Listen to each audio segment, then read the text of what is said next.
sprawling over 96 acres on the west side of Chicago. Gangster Al Capone and serial killer John Wayne Gacy did time here. Murderers have been executed within these walls.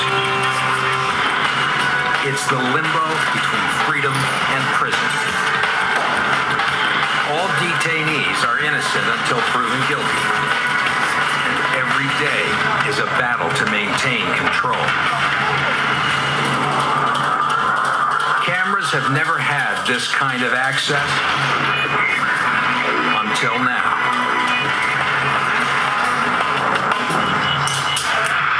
In Chicago's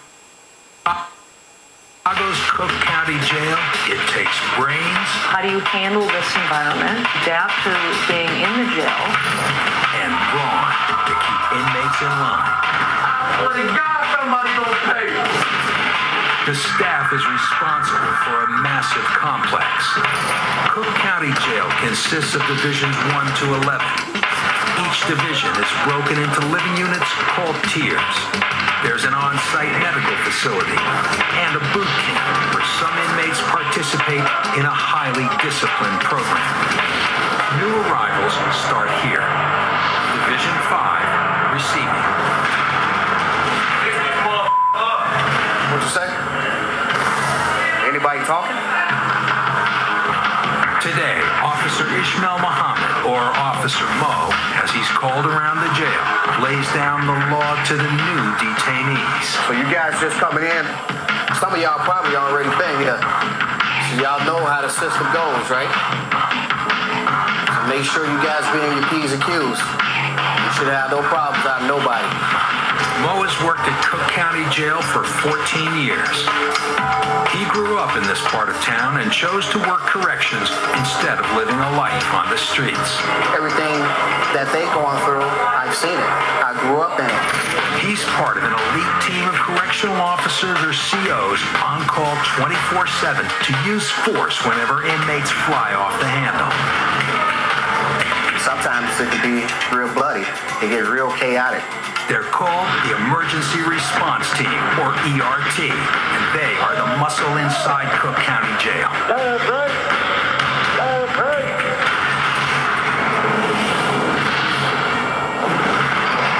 Division 9. The summer heat has tempers flaring. Tier 2B is one of the toughest in the jail, and there's a power struggle unfolding. The detainees claim they have a weapon hidden somewhere in the tier. They say they'll give it up in exchange for more time outside of their cells. It's a potentially deadly situation. So the emergency response team is called in to tear apart the tier.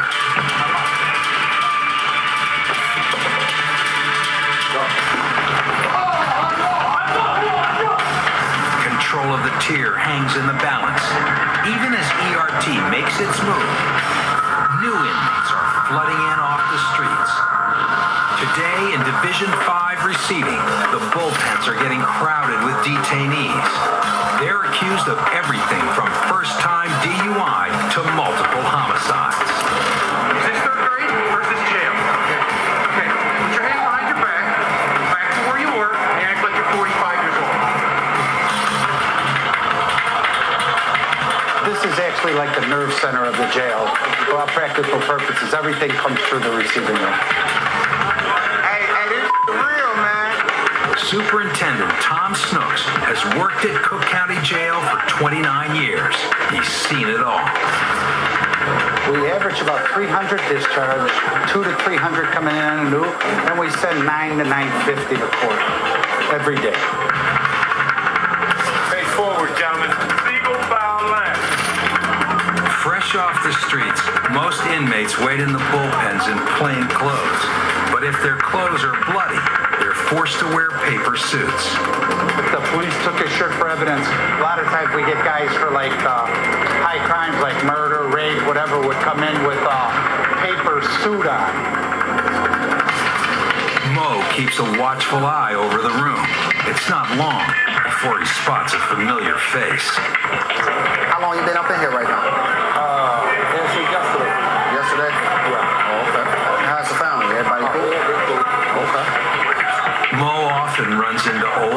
violence from his neighborhood. Just as awkward passing a lot of guys that you run into growing up with. Because, just like these guys, they grew up in the streets. I grew up in the streets.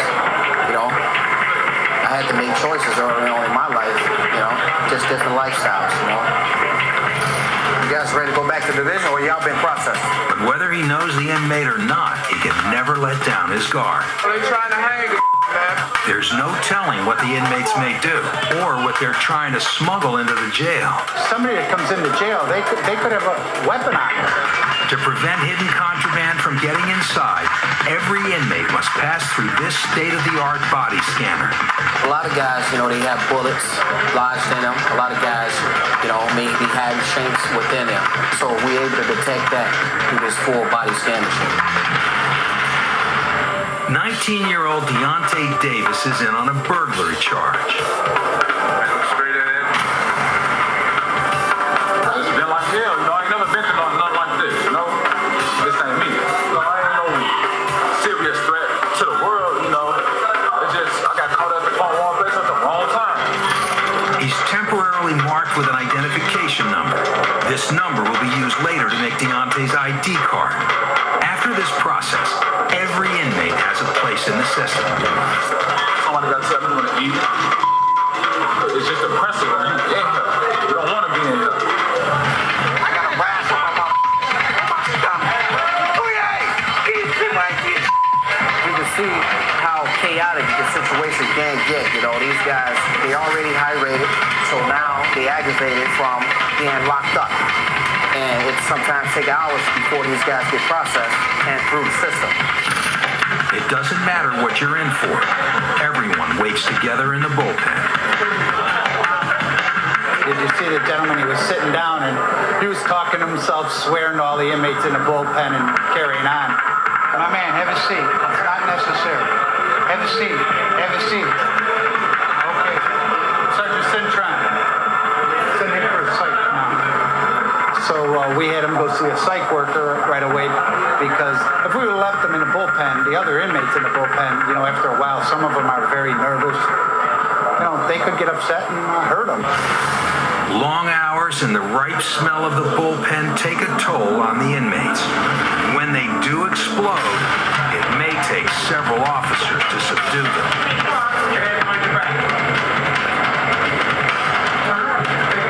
Take him down now. Stop resisting. Put your hand behind your back. Put your hand behind your back. Stop resisting. Okay, secure. Okay.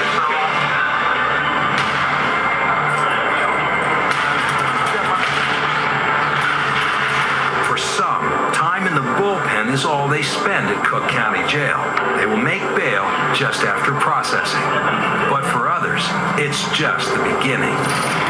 The average stay at Cook County Jail is 37 days, but 15% of the inmates stay here more than a year. After processing, inmates are separated. They're placed in minimum, medium, or maximum security depending on their charges. Those inmates who show signs of mental illness go to Division 10. Here they meet their medical advocate, Ellie Montgomery. She has 20 years of psych experience, but this is Ellie's first time working in a jail. A lot of them are here for attempted murder and very heinous crimes. Ellie has been at Cook County Jail for just over a year. Many of her patients are repeat customers. I'm seeing a lot of the same patients that I saw in the psychiatric hospitals that I work in. It's Ellie's job to ensure proper medical treatment for the inmates and help prevent violent outbursts. And so, are you getting your medication? Yes, ma'am. Ellie meets a new detainee while doing her rounds in Division 10. What's her name? Jean Cartagena has been locked up here before. You know the drill, right? Yes. The staff calls these inmates frequent flyers. Other than that, are you feeling okay? When I used to be in other decks, I used to hear voices and stuff like that, but in this deck, I don't hear voices. Other decks and other divisions, it's different. Everything's gangbanging and stuff like that. If Gene is mentally ill, he could be more susceptible to the gang lifestyle. There is some crossover between being mentally ill and being gangbanger. A higher ranking guy in a gang knows they can use that kid to go sell drugs, shoot someone. And they're not going to think through those consequences. So they end up in